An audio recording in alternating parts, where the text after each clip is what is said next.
joining in, chiming in. I'm so sorry that I am so late.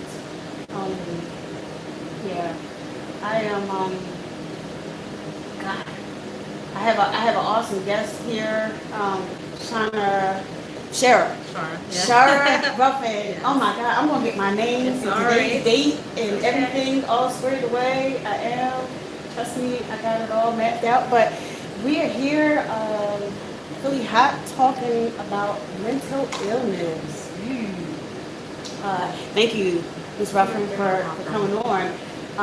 Like I said, when we had talked, I had experienced some mental illness that came knocking at my door, and I didn't know how to receive it. The person that came thought they were always, I don't know, one minute they were happy, next minute they were like whatever, and I thought they were just trying to be smart. Okay. I didn't know that they were really suffering from mental illness until they actually broke down and told me that actually that day they were getting their medicine was being picked up that day. Everyone knew that day. That day. There was no one beforehand that they had been seeing a licensed psychologist and prescribed some medicine and thought it would be best that they take the medicine. Of course, it was going to take a while for it to get into the system, and I'm anal on pills. I mean, I had vitamin E pills I've had since last year. Yeah, I bought some calcium, vitamin D pills about 2 months ago. I'm still taking them. It's only 30 tablets. Okay. And I'm still taking them. I'm just not a pill person, so that bothers me. It's like, where does it go? You know, after I'm always thinking long term. What happens long term if you've been on it for either a long time or your doctor says you stop taking it? Like, what happens then to your body? You know, and then I have a high tolerance to pain. So, yeah, but thank you so much. So you tell. All right. Tell us all about you. Like, what is it exactly that you specialize in? So I am a licensed social worker. I have a master's in social work and mental health settings. I also have a bachelor's in social work. I have been in practice for about 10 years. It's been that long. I look younger than what I said, 10 years, but I have. I've been a licensed social worker by state level for the last 5 years. I've been working directly in clinical practice doing psychotherapy for the last 5 years. My background is mostly in brief therapy, individual therapy, group psychotherapy, certification in trauma counseling, as well as mindfulness meditation and aromatherapy. So I have a vast different hats that I like to wear. But I was very intrigued. I'm glad you called me on because I mostly wanted to share not only to talk about mental health, but also share my own struggles with mental health. Right? So as a mental health provider, sometimes we're often looked at as the fixers, the people that have all the answers, and that's definitely not true. I'm human just like anyone else. And I'll share that 4 years ago, I suffered with postpartum depression. And I was going through a very difficult military marriage. I had also, prior to that, lost my newborn daughter as a stillborn. So that was pretty rough. Okay.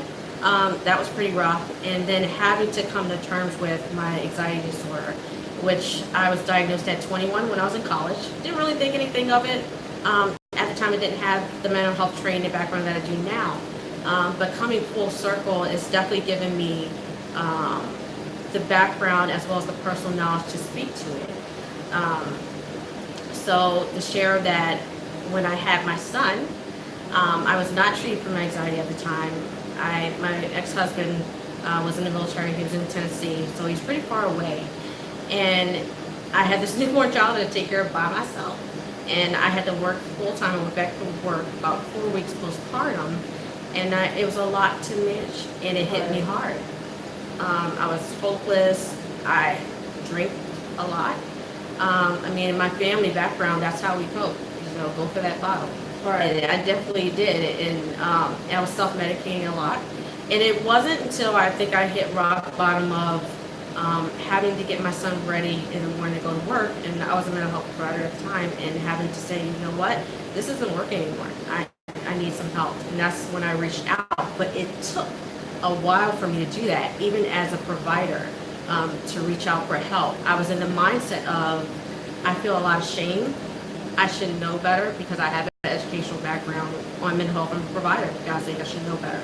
And that thought process alone kept me basically in like an emotional prison from me reaching out right away. And so many people face that type of stigma, that type of shame around needing help. And when I reached out, it wasn't a straight shooter. It wasn't. It took me a good 2 years to feel like myself again. Right. While managing all the stressors I had, a failing marriage that didn't work. I mean, I'm still in communication with my ex-husband or co-parenting from a long distance standpoint, but it was a lot. And then have to also do my job as a mental health professional, let people know that mental health is just like you were to go to a doctor, a primary care physician for your physical health. Your mental health needs to be a part of that. They go hand in hand. You can't have the mind without the body. You can't have the body without the mind. Right. Yeah. So it was a lot, and for me to actually share this with you right now is kind of full circle. I hope my son's turned 4 on Saturday. I am. Yeah, he's 4 years old. I'm mentally healthy. I'm taking care of myself a lot better than I did then. And I have a therapist. I go see my therapist, and we share. We talk about things that are going on with me. It's more like a mental health check-in, and I definitely would embrace people to share and talk about what's going on with you. These are things that you shouldn't feel ashamed of talking about. We do, especially in our community. And it can be dangerous between life and death. Yeah, I do know in the Black community, we always have that, we don't tell nobody. Oh, yeah. We don't. What goes on in this house stays in this house. Yes, I remember that thing. I do understand that to a point, but there's been a lot of molestation going on, physical abuse, verbal abuse. There's been a lot of addictions going on because we want to keep it. We don't want other people to know. It's our business. Yeah. No one cares. And it's like I get it, I got it, I don't want to tell anybody my business because back then when I was growing up, we talk about that a lot, what we wear now is kind of funny. Basically all we're doing is recycling. But what happened when I was younger, pretty much is what's going on now. Those ripped jeans, you could not wear ripped jeans. You could not wear those Converses because they didn't come out that quick. You couldn't wear certain things back then because you were being teased. Now people can't wait to buy them pants and rip holes in them, split them all up. It's a new fashion thing.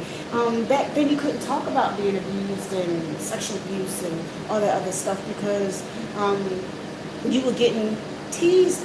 Actually, the person that was getting hurt was being teased, not the one that was doing any harm.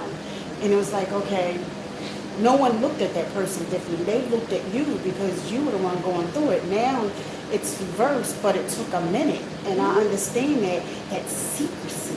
But some of those secrecies caused a lot of deep scarred wounds. Yeah, that what happens was because no one ever talked about it, recycled.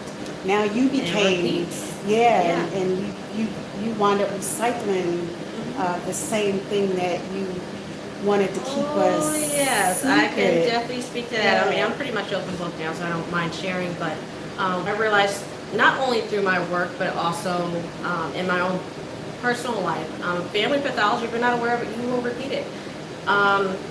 Repeat whatever maladaptive, we call maladaptive coping skills that work temporary, but they're temporary fix, such as drinking, smoking, any type of substance abuse or mood-altering substance, self-medicating.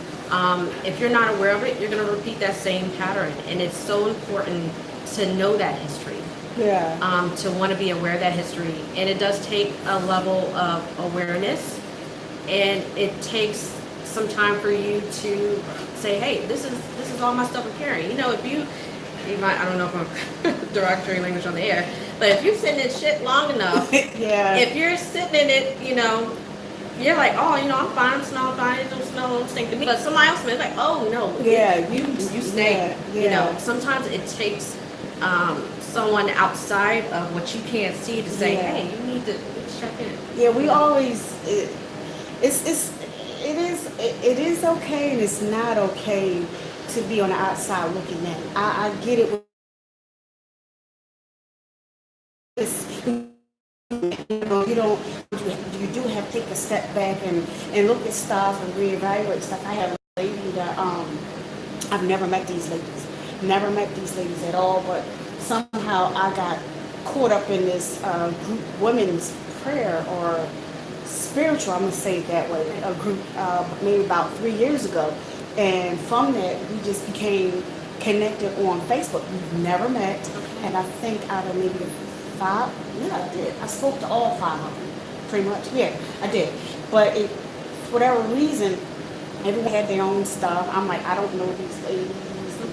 I'm like, I really don't. I'm not a female person, but I went with it, and I wound up becoming friends with them. Some a little bit closer to others. Yeah.